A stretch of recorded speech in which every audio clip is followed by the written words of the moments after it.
నమస్తే వేద తెలుగు ప్రేక్షకులకు స్వాగతం. ఇప్పుడు మనతో పాటు గణపతి దత్తాత్రేయ ఉపాసకులు, అమ్మవారి సేవకులు బ్రహ్మశ్రీ మురళీధర్ శర్మ గారు ఉన్నారు. గురుగారితో మాట్లాడి మరిన్ని వివరాలు తెలుసుకుందాం. నమస్తే గురుగారు. మహాదేవ శ్రీమాత్రే నమః. గురుగారు, ఈ ఉగాది పంచాంగం ప్రకారం వృషభ రాశి వారికి ఆరోగ్యపరంగా గానీ ఆర్థికంగా గానీ ఏ విధంగా ఉండబోతుంది, ఎలాంటి జాగ్రత్తలు తీసుకుంటే మంచిది? మాఘ మాసంలో అమావాస్య 17వ తారీఖు, అదేవిధంగా పంచగ్రహ కూటమి ఏర్పడేటువంటి సందర్భం. దీనికి తోడు సూర్యగ్రహణము. మరి దీని తర్వాత ఈ యొక్క ద్వాదశ రాశుల వారికి, అంటే ఉగాదికి ఒక నెల మాత్రమే మనకు సమయం ఉంది. ఈ 1 మంత్లో మరి ఈ పంచగ్రహ కూటమి ఏర్పడినటువంటి ఎఫెక్ట్ మరి మీ ద్వాదశ రాశులపై ఏ విధంగా ఉంటుంది, మరి గతంలో గడిచిన సందర్భాలు, జరుగుతున్నవి, జరగబోయేవి కాస్త మనము విశ్లేషించుకునేటువంటి ప్రయత్నం చేద్దాం. తొందరపడి ఎలాంటి ఇన్వెస్ట్మెంట్స్ కానీ ఇలాంటివి చేయాలి చేయకూడదు. వివాహ ప్రయత్నాలు ఏ రాశికి బాగున్నవి, సొంత ఇంటి కళ ఏ రాశికి బాగున్నవి, రాబోయే రోజులలో మనం ప్రీ ప్లాన్గా ఉండడానికి మీకు ముందుగా ఈ రాశి ఫలాలను తీసుకొని వస్తున్నాం. All the best. కానీ ఏది ఏమైనా వ్యక్తిగత జాతకములో నడిచే దశ అంతర్దశలను మాత్రం ఖచ్చితంగా మనము బేస్ చేసుకొని చూసుకోవాలి. రమేషు అంటే తులారాశి, మరి ఇతను జన్మజాతకరీత్యా మేషరాశి అయితే లేదా మిథున రాశి అయితే ఇవి కూడా పాయింట్స్ మీరు చూసుకోవాలి. కేవలం నా రాశిది అని మీరు ఫిక్స్ అయిపోకుండా, మరి ఒకవేళ జాతకం లేకున్నా మీ పిల్లల జాతకంలో నుండి అయినా కూడా మీ జాతకాన్ని తెలుసుకోండి.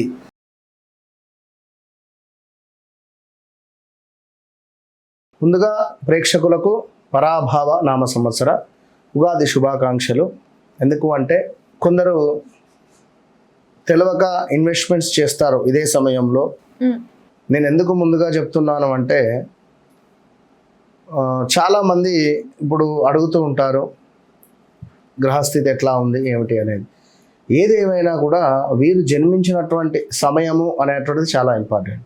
ఓకే, వీరు జన్మించినటువంటి సమయంలో ఏర్పడేటువంటి లగ్నము, ఈ లగ్నాన్ని బేస్ చేసుకొని ఉండేటువంటి గ్రహాలు, గ్రహస్థితులు, ఉద్యోగము, ఆరోగ్యము, 1వ భావము, 2వ భావము, ఇట్లా భావాలన్నీ చూసి మరి ఆ భావానికి సంబంధించిన అధిపతి నీచలో ఉన్నాడా, వేరే మిత్రక్షేత్రంలో ఉన్నాడా, శత్రుక్షేత్రంలో ఉన్నాడా, పాపగ్రహాలతో కలిసి ఉన్నాడా, మరి వారిపై ఏమైనా పాపగ్రహాల దృష్టి ఉందా, ఇలాంటిది పరిస్థితి. నవాంశ ప్రకారంగా ఎట్లా ఉంది అనేటువంటి పూర్తిగా కూడా చూసుకొని ముందుకు వెళితే 100కు 200% బాగుంది. ఓకే. సో గోచార ఫలితాలు ఒక 10 to 20% మ్యాచ్ అవుతుంది. వృషభ రాశి వారికి గడిచిన రోజులలో 2024లో మనకు 24లో చెప్తున్నా, 2024లో హెల్త్ రిలేటెడ్ కానీ, ఓకే, శరీరం లావు పెరగడం కానీ, అదేవిధంగా కొంతమేర ఏమైనా ఆరోగ్య సమస్యలు రావడం కానీ, లేదా వివాహం జరగడం కానీ, సంతానం ఏర్పడడం కానీ, పిల్లలు అభివృద్ధిలోకి రావడం కానీ, ఇలాంటివి 24-25లో జరిగి ఉంటుంది. డబ్బు రావడము, ఉద్యోగాలు రావడము, ప్రమోషన్స్ రావడము, ఏదైనా ఒక మంచి ఒక చెడు వారి వారి జన్మలో గురువు ఉన్నటువంటి స్థానాన్ని బట్టి మంచి ఆర్ చెడు రెండు ఏదో ఒకటి అనుభవించి ఉన్నారు 24లో. స్థాన చలనమో, ఇల్లు కట్టుకోవడమో ఏదైనా. ఇక ఈ 2026 పరాభావనామ సంవత్సరము 6వ నెల నుండి కొంత అనుకూలంగా ఒక 3-4 నెలలే ఉంది. 3-4 నెలలు మాత్రం జాగ్రత్తగా ఉండండి. 3-4 నెలలే బాగుంది. ఆగస్టు, సెప్టెంబర్ దాటితే శని ఈ యొక్క మీనంలో ఉన్నటువంటి శనైశ్వరుడు కాస్త అస్తమిస్తున్నాడు. మేషంలోకి ఉదయించే పరిస్థితి ఉంటుంది. మేష రాశిలోకి ఉదయించే సందర్భంలో మీకు 12వ భావం అవుతుంది వృషభ రాశి వారికి.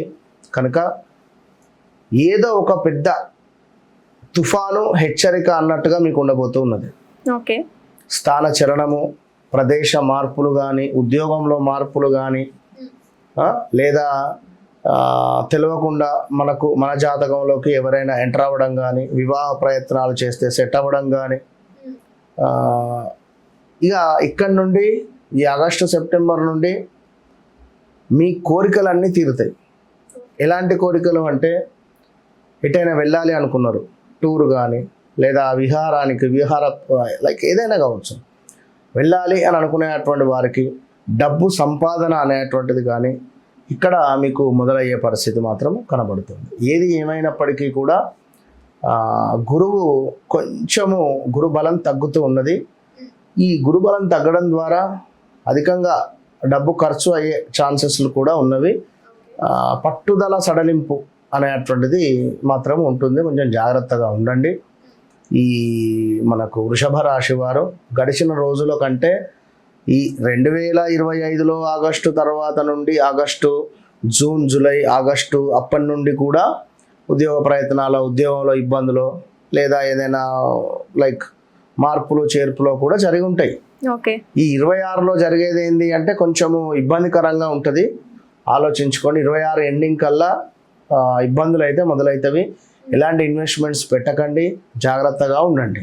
వీరు కూడా ఇప్పుడు మన ఆధ్వర్యంలో మహాశివరాత్రి రోజు మృత్యుంజయ హోమాలు, అదేవిధంగా శని పాశుపతము ఉన్నవి. సో ఇంట్రెస్ట్ ఉండేవారు తప్పకుండా కింద కనబడేటువంటి నెంబర్ను స్క్రోల్ చేసుకో. ఇంకా ఏమిటి అంటే వీరికి ఆదాయం 5, వ్యయం 14 అని చెప్పుకోవచ్చును. అధికంగా ఖర్చు మాత్రం ఉంది. ఇప్పుడు శనేశ్వరుడు వీరికి కొంచెము 11వ భావంలో ఉంటూ 12వ భావాన్ని కూడా డిస్టర్బ్ చేసే పరిస్థితి ఉంటుంది.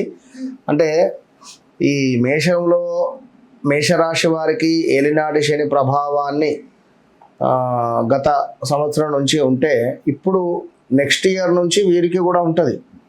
ఎవరికి?